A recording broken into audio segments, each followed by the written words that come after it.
बार ऐसा हुआ, श्री रामचंद्र जी परम प्रिय हनुमान जी को साथ लेकर के सुंदर उपवन देखन गए, सब तरु कुसुमित पल्लव नए।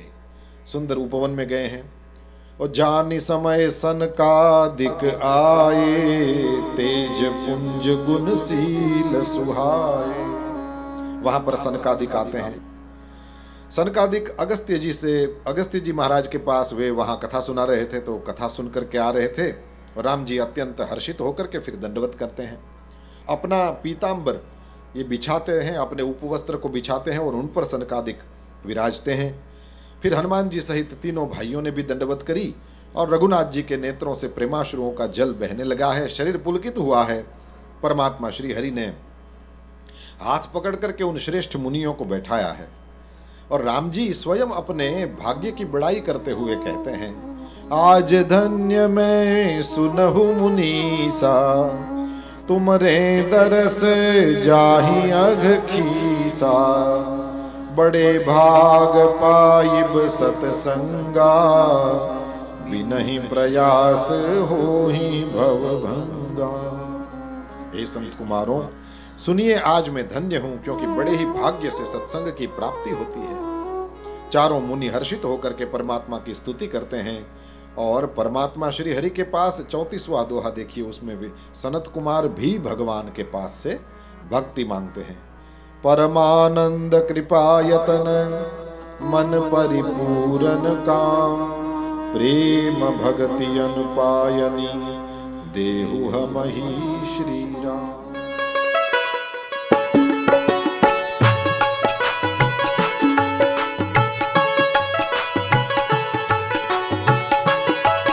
साढ़े 5 साल के ध्रुव थे और रोते हुए ध्रुव अपनी मां के पास में पहुंचे। और जब रोते हुए ध्रुव अपनी मां के पास में पहुंचे तो मां ने पूछा, क्यों रोते हो, किस लिए रो रहे हो? तो मां को बताया, बोले मां आप ये बात बताओ, क्या मैं अपने पिता की गोद में बैठने का अधिकारी नहीं हूं? बोले क्या हुआ? तो उन्होंने सारी बात बताई कि मुझे मेरी छोटी मां ने उतार दिया गोद में से और कहा कि तू मेरी कोख से जन्म लेगा तभी बैठ सकता है। तो मैंने ऐसा क्या अपराध किया? मां हो तो सुनीति जैसी। मां ने कहा, पुत्र इस संसार में तुम्हारे को पिता का प्यार मिल भी जाए तो कितने दिन बैठोगे इसकी गोद में? एक न एक दिन तो तुम्हें इस गोद से उतरना ही है। अगर तुम्हें बैठना है तो उस परम पिता की गोद में बैठो, जिस गोद में बैठने के बाद फिर तुम्हारा कभी उतरने का मन ही ना करे, उस गोद में बैठो।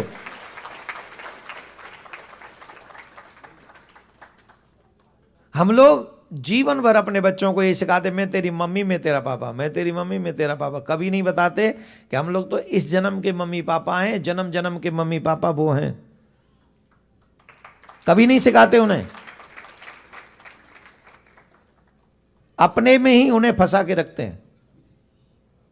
अरे ठीक है, संसार की जिम्मेदारियां उन्हें समझाओ, उसके बावजूद भी उन्हें भगवान का बना के रखो। बचपन से बनाना प्रारंभ करोगे तो वो आगे तक बना रहेगा। आपने देखा होगा जीवन कितने लोग नष्ट हो जाते हैं खाने पीने में। अगर बचपन से आपके बच्चे धर्म को जान लें तो कोई व्यक्ति नशा नहीं करेगा, कोई व्यक्ति जुआ नहीं खेलेगा। अगर बचपन में जान ले आपके बच्चे धर्म को, तो कोई बच्चा गलत रास्ते पे नहीं जाएगा अगर बचपन में जान ले तो आपके बच्चे धर्म को। तो लेकिन हम तो कहते कि नहीं, तो तुम पढ़ लिख के पहले कुछ बन जाओ, और बनाते बनाते ये बना दिया कि बुढ़ापे में भारत में अकेले पड़े और बच्चे जो है अपने बेचारे यहाँ स्ट्रगल कर रहे हैं और हम लोग वहाँ झेल रहे हैं। अब वहाँ भी हम भी अकेले, यहाँ भी अकेले हैं, और फिर गा रहे हैं अकेले हैं चले आओ जहाँ हो। तो यहाँ से बच्चे कह रहे हैं पापा जी माता जी कनाडा में हैं, चले आए कैसे आ जाएं? यहाँ से आगे 2 कथा बुक है हमारी, कैसे आ जाएं माता जी? उनको बीच में छोड़ के हम नहीं आ सकते, और तुम भारत छोड़ के तुम नहीं आ सकती, और यहाँ पे जिनको नौकरी मिल गई है वो नौकरी छोड़ के नहीं जा सकते, जिनको स्कूल कॉलेज में वो मिल गया एडमिशन वो नहीं छोड़ के जा सकते। ऐसे समय ने बंधन बना दिया है कि पूछो ही नहीं, फंसे हैं। धर्मो एको ही रक्षितः, सिर्फ धर्म ही है जो हमारी रक्षा करेगा, और कोई तुम्हारी रक्षा करने वाला। मैं निवेदन कर रहा हूं जितने भी लोग यहां पे युवा हैं, जवानी धर्म को दे दो, बुजुर्ग हो बुढ़ापा धर्म को दे दो, बच्चे हो तो बचपन में धर्म के साथ आगे बढ़ो, तुम्हें कभी पीछे मुड़ के नहीं देखना पड़ेगा। धर्म के साथ मजाक मत करो।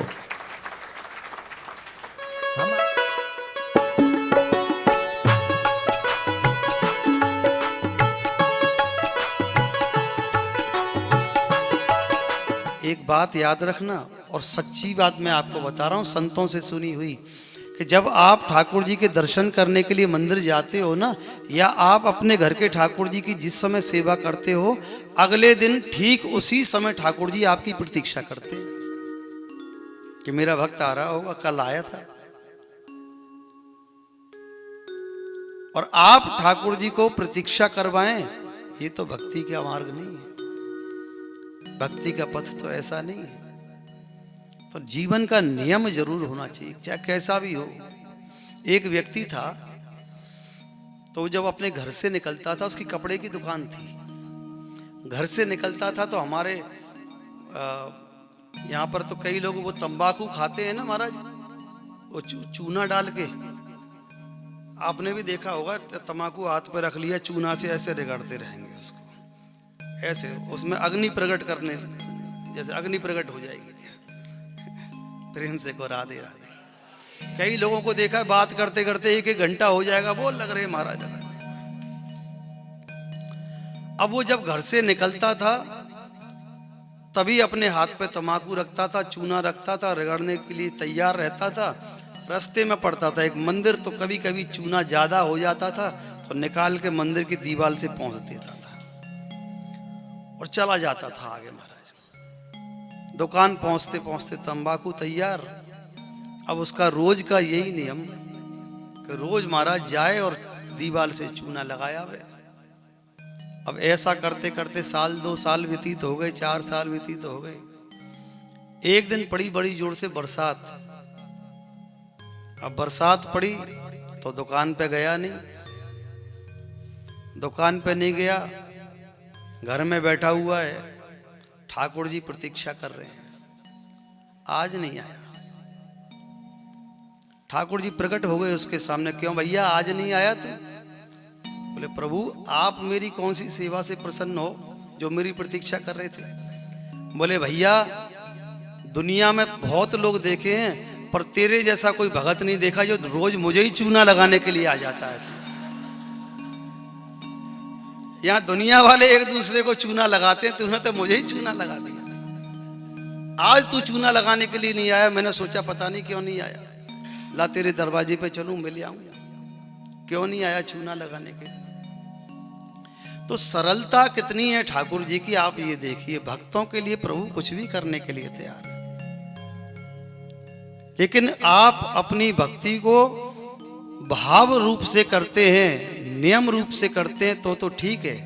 अगर सिर्फ काम समझ कर करते हैं तो फिर ये भक्ति नहीं है। ये तो डेली का रूटीन है आपका कि रोज का काम आपको करना ही करना है। रोज की तरह काम करने में और प्रभु की सेवा भक्ति भाव से करने में बड़ा अंतर है।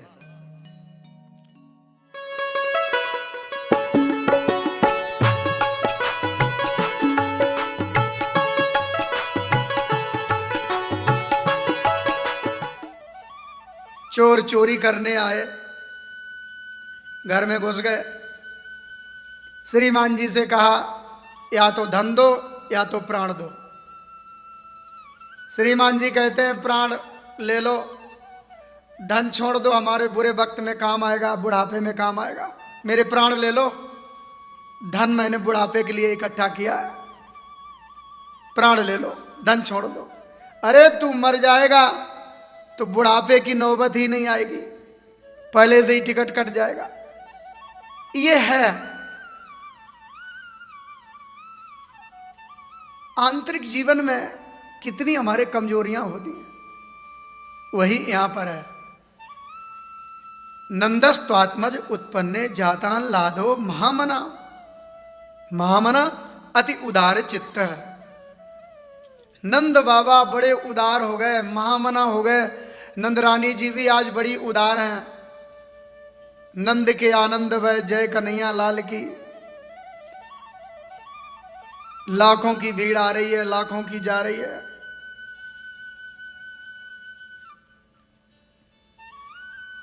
नंद बाबा के हाथ जो लगता है नंदरानी के सब लुटा देती। यहां तक लिखा है रमा क्रीडन भून निर्वाह। बैकुंठ की लक्ष्मी भी रमा, कहते हैं लक्ष्मी बड़ी चंचला है, लेकिन वो चंचला लक्ष्मी भी अचला बन करके आकर के बैठ गई। उसने भी चलना फिरना बंद कर दिया, बैठ गई लक्ष्मी। अब कितना भी करो, कितना भी लुटाओ, कितना भी दान करो, ये तो शास्त्रों में देखा है, दुनिया में सुना है कि धन का दुरुपयोग करने वाला तो निर्धन हो गया, लेकिन दानी कभी निर्धन नहीं हुआ। ऐसा कभी कोई इतिहास नहीं है। बोलो जय श्री कृष्ण।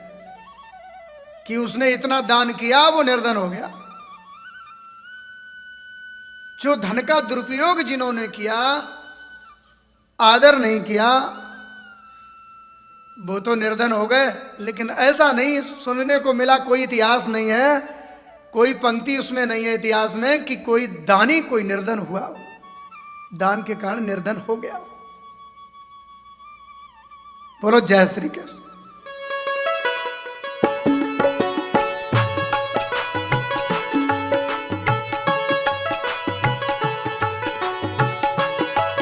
मंदिर की हर एक जगह जितने भी मंदिर हैं सबकी एक मर्यादा होती है। मंदिर में ठाकुर जी विराजमान रहते हैं। ठाकुर जी के सामने जहां हमेशा आप शास्त्र पढ़िए आपको पता चल जाएगा, जहां ठाकुर जी बैठते हैं उनके ठीक सामने भगवान के सारे पार्षद हमेशा खड़े रहते हैं। यहां भी हैं, हम देख नहीं सकते, चश्मा नहीं है हमारे आपके पास में, बट भगवान के जो पार्षद हैं, सेवक हैं, वो सब यहीं खड़े रहते हैं भगवान के सामने। तो इसलिए जब भगवान को प्रणाम करो तो साइड से प्रणाम करना चाहिए, जिससे कि उन जो भगवान के पार्षद खड़े हैं ना, उनकी तरफ हमारे पैर ना हो। एक मर्यादा।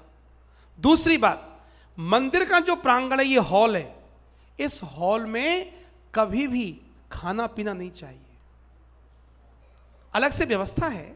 आपको पानी पीना है, बाहर जाइए। 2 घंटे पानी नहीं पिएंगे तो क्या हो जाएगा? आप पानी पीकर आए घर से, यहां पी लीजिए, यहां बैठने के पहले आप पानी पी लीजिए बाहर से। और जब भी यदि बाई चांस फिर भी ऐसा लगता है कि आपको लग रहा है कि पानी चाहिए, तो उठ के जाइए धीरे से। जब भजन कीर्तन चालू हो तब जाइए और पानी पीकर आइए, बैठिए आराम से। आपकी ये नियम है मंदिर के, इन नियमों को पालन करना चाहिए, फॉलो करना चाहिए। बुरा मत मानिए इस बात का, ये आप लोगों के फायदे की बात है। जब आप नियम फॉलो करेंगे तो आने वाली जो जनरेशन है वो भी नियम फॉलो करेगी, वो भी मानेगी। यही तो है, ट्रेडिशन को आप ट्रांसफर कैसे करें। पहले आप एग्जाम्पल बनिए। मंदिर की मर्यादा है, आरती हो रही है तो मारामारी नहीं होनी चाहिए, लाइन से जाइए, आराम से आरती करिए। कुछ लोगों की आदत है आरती घुमाते ही रहते बहुत देर तक। ना ना ना ना, आप यहां क्राउड में हैं, भगवान के अनेक भक्तों के साथ आप हैं। आपको मालूम है किसका डिवोशन कितने परसेंटेज का है यहां? बताइए, किसी को मालूम है? नहीं है ना? अरे अपना ही नहीं मालूम, दूसरा क्या मालूम होगा? अपना ही नहीं मालूम तो रिस्पेक्ट दीजिए दूसरे की फीलिंग्स को। आपको आरती मिली है, 3 बार केवल ऐसे घुमाई, आपकी आरती पूरी हो गई, दूसरे को ट्रांसफर करो। और आरती भी नियम से, आप लाइन से आइए, लाइन से जाइए, किसी को बोलने की जरूरत ना पड़े। आप और जगह देखिए ना, हर जगह शिक्षा लीजिए। और जगह क्या होता है, हमारे गुरुद्वारे साहिब में क्या होता है, कितनी मर्यादा से लाइन से लोग जाते हैं, रिस्पेक्ट देते हैं। आप अपने भगवान को रिस्पेक्ट देना सीखिए। मर्यादा, नियम, ये जरूरी है आप सब लोगों के लिए। ये आप फॉलो करेंगे ना तो मंदिर के वाइब्रेशंस और अच्छे होते चले जाएंगे। आफ्टर आरती, आफ्टर सत्संग लोग यहां पे बातें करना शुरू कर देते। ना ना ना ना, आप यहां बातें मत करिए। बात करनी है तो इसके बाहर है तो जगह, खूब बात करिए। अरे खेलिए, हम तो कहते बाहर जाके फुटबॉल खेलिए ना, पर एटलीस्ट यहां मंदिर में संसार की बातें नहीं, ये आध्यात्मिक प्लेस है। यहां आप कुछ गेन करने के लिए, आप लूज कर रहे हैं। आप गेन करने आए हो, आप लूज कर रहे हो। आपने सुना है, यदि आप थोड़ी देर उसी ऑरा में रहेंगे ना, जो आपने सुना है अभी, जो मैसेजेस आपको मिले हैं, यदि उसी ऑरा में थोड़ी देर शांत बने रहेंगे तो वो चीजें आपके अंदर थोड़ी उतर के जाएंगी। आपने सत्संग पूरा हुआ नहीं कि तुम कैसे आए, हम कैसे आए, कैसे पहुंचे, कब आए, कितनी देर पहले आए, हमें देर हो गई, तुम पहले आए, इन सब बातों में लग जाते हो तो सुना हुआ। सोचो 7 दिन राजा परीक्षित ने कथा सुनी, उसका उद्धार हो गया। हम सालों से सुनते आ रहे हैं, हमारे जीवन में कुछ परिवर्तन नहीं आ रहा है। रीजन क्या है? जब सुनते हैं तो सुनने के बाद में गुनिए, लाइफ में लेकर के आइए, तब तो चेंज आएगा। यदि आप इंप्लीमेंट नहीं करेंगे तो फायदा क्या वो सुनने का? जैसे पहले थे वैसे ही बाद में, क्या फायदा हुआ? आपने टाइम स्पेंड किया, आपने सेवा दी, जो लोग सेवा कर रहे हैं, तो चेंज नहीं आए तो फायदा क्या हुआ? हमारी मेहनत, अरे अपनी मेहनत मत जानो, हमारी मेहनत की तो कुछ रिस्पेक्ट कर लो भाई। हम इतनी दूर से आकर के यहाँ आपको सब अपने ठाकुर की कथा सुनाने के लिए आते हैं, और बताइए क्या यहाँ पे हमारा क्या उद्देश्य होता है? कोई और उद्देश्य है? आप 3 साल से 4 साल से देख रहे हो हमें, कोई और एम लेके आते हैं हम यहाँ? कोई और बात है हमारे माइंड में? कुछ नहीं। प्योर एक ही भाव है कि जो हमारे गुरुदेव ने प्रसाद दिया है, परम पूज्य श्री संत माता ब्रजदेव जी ने, वो प्रसाद हम, जो नॉलेज है, जो भगवान के मार्ग में लगाने की बात है, शिक्षा है, वो आप तक हम दे पाए, आप तक पहुंचा पाए। तो भैया ये सेवा जो हमारे द्वारा हो रही है, भगवान की बड़ी कृपा है। कुछ तो उस सेवा की रिस्पेक्ट करिए, कुछ तो बदलाव लाइए। तो मंदिर के नियम है, मैं यहाँ जो भी मंदिर के सेवक है उन सब से रिक्वेस्ट करता हूँ, चाहे आपका बेटा हो, यदि वो प्रसाद लेके अंदर आके खाने की कोशिश करे तो उसे रोक दो, बाहर भेजो। पहले आप एग्जाम्पल क्रिएट करो, फिर दूसरों को आप बोल सकते हो। हर एक व्यक्ति इतनी अवेयरनेस के साथ यहां मंदिर में आए, किसी भी मंदिर में आप जाओ, किसी भी मंदिर में, भीतर भोग नहीं, भीतर आपको खाना नहीं है, पानी भी नहीं पीना है, बाहर पीजिए, पानी पीना है। आप ठाकुर के सामने या मंदिर में इतने भक्त आते हैं, किसकी क्या फीलिंग्स है, कोई कोई किस तरह अपने आप को कनेक्ट करके बैठा है, और आपने आया कुछ भी कर दिया, कुछ भी बोल दिया, जोर से यहीं बैठ के ठाके लगा रहे, हंस रहे। मंदिर की मर्यादा नहीं है। मंदिर की मर्यादा है कीर्तन, मंदिर की मर्यादा है भजन, मंदिर की मर्यादा है उनका ध्यान करना। मेडिटेशन करिए ना, आप यहाँ पे बैठिए, आप आए हो 5 मिनट बैठिए। हमारे पंचगनी आश्रम में, मंदिर में लोग आते हैं महाराज, चुपचाप बैठ करके मेडिटेशन, ध्यान करते आराम, उन्हें कितना सुख मिलता है।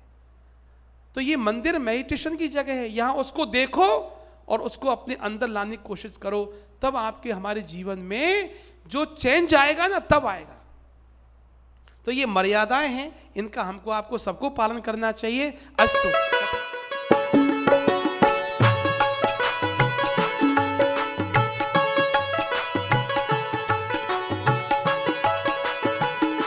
उझालर शंख नगाड़ा, उझालर शंख नगाड़ा, बाजे रे सुर सागर रे।